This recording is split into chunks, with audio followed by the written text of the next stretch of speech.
ನಮಸ್ಕಾರ ಸ್ನೇಹಿತರೆ. ಸುಮಾರು 2000 ವರ್ಷಗಳ ಹಿಂದೆ ಭಾರತದ ವಾಯು ಭಾಗದ ಗಡಿಯಲ್ಲಿ ಒಂದು ದೊಡ್ಡ ಸಂಚಲನವೇ ಶುರುವಾಗಿತ್ತು.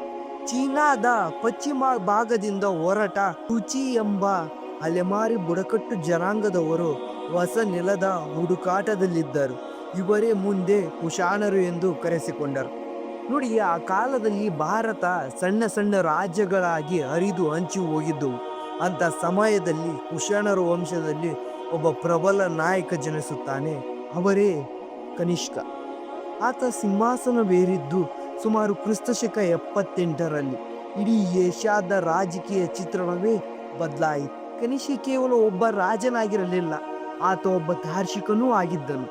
ಆತ ತನ್ನ ರಾಜಧಾನಿಯನ್ನು ಇಂದಿನ ಪಾಕಿಸ್ತಾನದಲ್ಲಿರುವ ಪೇಶವರ ಅಥವಾ ಪುರುಷಪುರ ಎಂಬ ನಗರದಲ್ಲಿ ಸ್ಥಾಪಿಸಿದ. ಅದರಲ್ಲಿ ಆತ ಉತ್ತರ ಭಾರತದ ಗಂಗೆಯ ಬಯಲಿನವರೆಗೂ ತನ್ನ ಸಾಮ್ರಾಜ್ಯವನ್ನು ವಿಸ್ತರಿಸಿದ.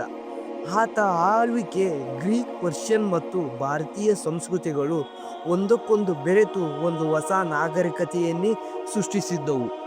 ಕನಿಷ್ಕನ ಯುದ್ಧದ ಕಥೆ ಆರಂಭವಾಗುವುದು ಆತನ ಅಶ್ವಸೇನೆ ಮತ್ತು ಬಿಲ್ಲಿನ ವಿದ್ಯೆಯಿಂದ.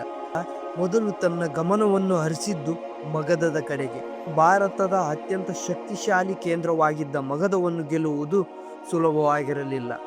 ಆದರೆ ಕನಿಷ್ಕನ ಚತುರತೆ ಮತ್ತು ವೇಗದ ದಾಳಿಯಿಂದ ಮಗಧದ ಸೈನ್ಯ ತತ್ತರಿಸಿ ಹೋಗಿತ್ತು. ಮಗಧವನ್ನು ಗೆದ್ದ ನಂತರ ಆತ ಅಲ್ಲಿಂದ ಬೌದ್ಧ ವಿದ್ವಾಂಸರಾದ ಅಶ್ವಘೋಷರನ್ನು ತನ್ನ ಆಸ್ಥಾನಕ್ಕೆ ಕರೆತಂದನು ಎಂದು ಇತಿಹಾಸದಲ್ಲಿ ಹೇಳಲಾಗುತ್ತದೆ. ಅಲ್ಲಿಂದ ಆತ ಉತ್ತರಕ್ಕೆ ತಿರುಗಿದ. ಅಲ್ಲಿ ಕಾಶ್ಮೀರವನ್ನು ಗೆದ್ದು ಅಲ್ಲಿ ಸುಂದರವಾದ ಕನಿಷ್ಕಪುರ ಎಂಬ ನಗರವನ್ನು ಕಟ್ಟಿದನು.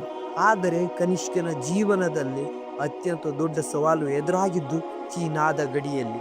ಆಗಿನ ಕಾಲದಲ್ಲಿ ಚೀನಾದ ಹಾನ್ ಎಂಬ ವಂಶವು ತುಂಬಾ ಪ್ರಬಲವಾಗಿತ್ತು. ಕನಿಷ್ಕ ಮತ್ತು ಚೀನಾದ ಜನರಲ್ ಪಾನ್ ಚಾವೋ ನಡುವೆ ನಡೆದ ಯುದ್ಧಗಳು ಇತಿಹಾಸದ ಪ್ರಮುಖ ಘಟನೆಗಳಲ್ಲಿ ಒಂದು. ಮೊದಲನೇ ಪ್ರಯತ್ನದಲ್ಲಿ ಕನಿಷ್ಕನಿಗೆ ಹಿನ್ನಡೆಯಾದರೂ ಎರಡನೇ ಬಾರಿ ಆತ ಕಾಶ್ಕರ್, ಯಾರ್ಕಂಡ್ ಮತ್ತು ಖೋಟಾನಗಳನ್ನು ಗೆದ್ದು ತನ್ನ ಸಾಮ್ರಾಜ್ಯವನ್ನು ಮಧ್ಯ ಏಷ್ಯಾದವರೆಗೆ ಹರಡಿಸಿದ್ದ. ಇದರಿಂದ ಇಡೀ ಏಷ್ಯಾದ ವ್ಯಾಪಾರದ ಮಾರ್ಗಗಳ ಮೇಲೆ ಕನಿಷ್ಕನ ಹಿಡಿತ ಸಾಧಿಸಿದ್ದನು. ದಿಗ್ವಿಜಯದ ನಂತರ ಕನಿಷ್ಕನ ಸಾಮ್ರಾಜ್ಯ ವಿಶಾಲವಾದಿತ್ತು. ಆದರೆ ಆತನ ಮನಸ್ಸಿಗೆ ಶಾಂತಿಯೇ ಇರಲಿಲ್ಲ. ಯುದ್ಧ ಭೂಮಿಯಲ್ಲಿ ಕಂಡ ರಕ್ತಪಾತ, ಸಾವು ನೋವುಗಳು ಆತನನ್ನು ಕಾಡತೊಡಗಿದ್ದವು. ಇತಿಹಾಸಕಾರರ ಪ್ರಕಾರ ಕನಿಷ್ಕನ ಈ ಅಶಾಂತಿ ಮನಸ್ಸಿಗೆ ದಾರಿ ತೋರಿಸಿದ್ದು ಬೌದ್ಧ ಧರ್ಮ. ಕನಿಷ್ಕನ ಬೌದ್ಧ ಧರ್ಮವನ್ನು ಸ್ವೀಕರಿಸಿದ ಮೇಲೆ ಸುಮ್ಮನೆ ಕೂರಲಿಲ್ಲ. ಆತ ಅಶೋಕ ಚಕ್ರವರ್ತಿಯಂತೆಯೇ ಈ ಧರ್ಮದ ಪ್ರಸಾರಕ್ಕೆ ತನ್ನ ಜೀವವನ್ನೇ ಮುಡುಪಾಗಿಟ್ಟ. ಆತನ ಆಳ್ವಿಕೆಯಲ್ಲಿ ನಡೆದ ಅತ್ಯಂತ ಪ್ರಮುಖ ಘಟನೆ ಎಂದರೆ 4ನೇ ಬೌದ್ಧ ಸಮ್ಮೇಳನ. ಕಾಶ್ಮೀರದ ಕುಂಡಲೀವನದಲ್ಲಿ ನಡೆದ ಈ ಸಮ್ಮೇಳನದಲ್ಲಿ ಸಾವಿರಾರು ಭಿಕ್ಷುಗಳು ಭಾಗವಹಿಸಿದ್ದರು. ಇಲ್ಲಿ ಬೌದ್ಧ ಧರ್ಮದ ಹೀನಯಾನ ಮತ್ತು ಮಹಾಯಾನ ಎಂಬ 2 ಪಂಥಗಳಾಗಿ ವಿಭಜನೆಯಾದವು. ಕನಿಷ್ಕನು ಮಹಾಯಾನನ ಪಂಥಕ್ಕೆ ಹೆಚ್ಚಿನ ಪ್ರೋತ್ಸಾಹ ನೀಡಿದರೂ ಕನಿಷ್ಕನ ಈ ಧಾರ್ಮಿಕ ಬದಲಾವಣೆಯು ಕಲೆ ಮತ್ತು ಸಂಸ್ಕೃತಿಯ ಮೇಲೆ ದೊಡ್ಡ ಪ್ರಭಾವವನ್ನೇ ಬೀರಿತು. ಒಮ್ಮೆ ಕನಿಷ್ಕನ ಆಸ್ಥಾನವನ್ನು ಕಲ್ಪಿಸಿಕೊಳ್ಳಿ. ಅಲ್ಲಿ ಕವಿಗಳು, ವೈದ್ಯರು ಮತ್ತು ಶಿಲ್ಪಿಗಳು ಸೇರಿ ಹೊಸ ಇತಿಹಾಸವನ್ನೇ ಬರೆಯುತ್ತಿದ್ದರು. ಕನಿಷ್ಕನ ಕಾಲದಲ್ಲಿ ಅತಿದೊಡ್ಡ ವಿಶೇಷವೇನೆಂದರೆ ಬೌದ್ಧನಿಗೆ ಸಿಕ್ಕ ಮನುಷ್ಯನ ರೂಪ. ಅದಕ್ಕೂ ಮುನ್ನ ಬೌದ್ಧನನ್ನು ಕೇವಲ ಚಿಹ್ನೆಗಳ ಮೂಲಕ, ಅಂದರೆ ಪಾದ ಅಥವಾ ಚಕ್ರಗಳ ಮೂಲಕ ಗುರುತಿಸುತ್ತಿದ್ದರು. ಗ್ರೀಕ್ ಮತ್ತು ಭಾರತೀಯ ಶೈಲಿಗಳನ್ನು ಸಮೀಕರಣಗೊಂಡು ಗಾಂಧಾರ ಕಲೆ ಎಂಬುದು ಜನ್ಮ ತಾಳಿತು. ಇಲ್ಲಿ ಬೌದ್ಧನ ವಿಗ್ರಹಗಳು ಗ್ರೀಕ್ನ ದೇವತೆಗಳಂತೆ ಸುರುಳಿ ಕೂದಲು ಮತ್ತು ಸುಂದರವಾದ ಅಂಗವಸ್ತ್ರಗಳನ್ನು ಹೊಂದಿದ್ದವು. ಕನಿಷ್ಕನ ಆಸ್ಥಾನದಲ್ಲಿ ರತ್ನಗಳಲ್ಲಿ ಒಬ್ಬರಾದ ಅಶ್ವಘೋಷ ಇವರು ಬರೆದ ಬುದ್ಧ ಚರಿತ್ರೆಯೆಂಬ ಮಹಾಕಾವ್ಯವು ಬೌದ್ಧ ಜೀವನದ ಬಗ್ಗೆ ತಿಳಿಸುವ ಮೊದಲ ಸಂಸ್ಕೃತ ಕಾವ್ಯವಾಗಿದೆ. ಇವರ ಬರಹಗಳು ಕೇವಲ ಧರ್ಮಕ್ಕೆ ಸೀಮಿತವಾಗದೆ ಸಾಹಿತ್ಯ ಲೋಕಕ್ಕೆ ಹೊಸ ದಿಕ್ಕನ್ನೇ ತೋರಿಸಿತ್ತು. ಭಾರತೀಯ ವೈದ್ಯಶಾಸ್ತ್ರದ ಪಿತಾಮಹ ಎನಿಸಿಕೊಂಡ ಚರಕರು ಕನಿಷ್ಕನ ಆಸ್ಥಾನದ ವೈದ್ಯರಾಗಿದ್ದರು. ಅವರು ರಚಿಸಿದ ಚರಕ ಸಹಿಷ್ಣುತೆ ಇಂದಿಗೂ ಆಯುರ್ವೇದದ ಬುನಾದಿಯಾಗಿದೆ.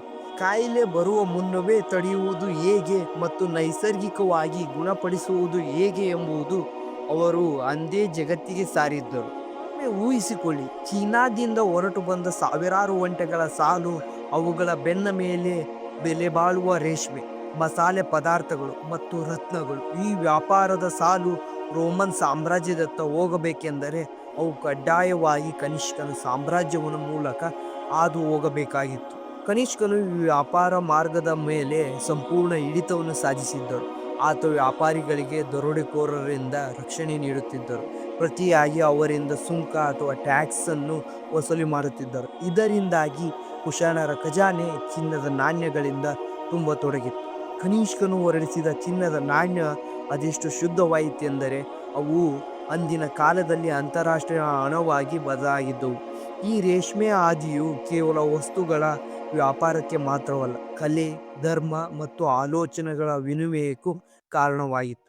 ಬೌದ್ಧ ಧರ್ಮವು ಚೀನಾಕ್ಕೆ ಪ್ರಯಾಣ ಬೆಳೆಸಿದ್ದು ಇದೇ ಹಾದಿಯ ಮೂಲಕ.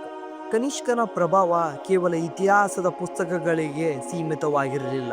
ಆತ ಹಾಕಿಕೊಟ್ಟ ಬುನಾದಿ ಇಡೀ ಭಾರತದ ಮೇಲೂ ಗಾಢವಾಗಿ ಉಳಿದಿದೆ. ನಮಗೆಲ್ಲರಿಗೂ ತಿಳಿದಿರುವಂತೆ ಭಾರತ ಸರ್ಕಾರವು ಅಧಿಕೃತವಾಗಿ ಬಳಸುವ ಶಕ ಸಂವತ್ಸರ ಅಥವಾ ಶಕ ಯುಗವು ಕ್ರಿಸ್ತಶಕ 78ರಲ್ಲಿ ಆರಂಭವಾಯಿತು. ಇದನ್ನು ಆರಂಭಿಸಿದ್ದು ಬೇರೆ ಯಾರೂ ಅಲ್ಲ, ಸ್ವತಃ ಕನಿಷ್ಕ ಚಕ್ರವರ್ತಿ. ಇಂದಿಗೂ ನಮ್ಮ ಪಂಚಾಂಗಗಳಲ್ಲಿ ಈ ಕಾಲಗಣನೆಯನ್ನು ನಾವು ಕಾಣಬಹುದು. ವೇಳೆ ಕನಿಷ್ಕನು ಬೌದ್ಧ ಧರ್ಮಕ್ಕೆ ಆಶ್ರಯ ನೀಡದಿದ್ದರೆ ಇಂದು ನಾವು ಕಾಣುವ ಚೀನಾ, ಜಪಾನ್, ಕೊರಿಯಾ ಮತ್ತು ಟಿಬೆಟ್ನಲ್ಲಿ ಕಾಣುವ ಬೌದ್ಧ ಧರ್ಮವು ಈ ಮಟ್ಟಿಗೆ ಬೆಳೆಯಲು ಸಾಧ್ಯವಾಗುತ್ತಿಲ್ಲವೇನೋ. ಆತ ಏಷ್ಯಾದ್ಯಂತ ಶಾಂತಿಯ ಸಂದೇಶವನ್ನು ಹರಡಿಸಿದ 2ನೇ ಅಶೋಕ ಎಂದು ಕರೆಸಿಕೊಂಡಿದ್ದಾನೆ. ಭಾರತದ ಶಿಲ್ಪಕಲೆಯಲ್ಲಿ ಹೊಸ ಆಯಾಮ ನೀಡಿದ ಗಾಂಧಾರ ಮತ್ತು ಮಧುರೈ ಕಲೆಗಳು ಕನಿಷ್ಕನ ಕೊಡುಗೆ. ಇಂದು ನಾವು ದೇವಸ್ಥಾನಗಳಲ್ಲಿ ಕಾಣುವ ವಿಗ್ರಹದ ಕಲೆಯ ವಿಕಾಸಕ್ಕೆ ಕುಶಾನರ ಕಾಲದ ಈ ಕಲಾಕೃತಿಯು ಪ್ರೇರಣೆಯಾಗಿದೆ. ಈ ವಿಡಿಯೋ ನಿಮಗೆ ಇಷ್ಟ ಆಗಿದೆ ಅನ್ಕೊಳ್ತೀನಿ. ಇಷ್ಟ ಆದರೆ ಈ ಚಾನಲ್ನ ಸಬ್ಸ್ಕ್ರೈಬ್ ಮಾಡ್ಕೊಳ್ಳಿ. ಮತ್ತೆ ನೆಕ್ಸ್ಟ್ ವಿಡಿಯೋದಲ್ಲಿ ಸಿಗೋಣ. ಓಕೆ ಫ್ರೆಂಡ್ಸ್, ಬಾಯ್.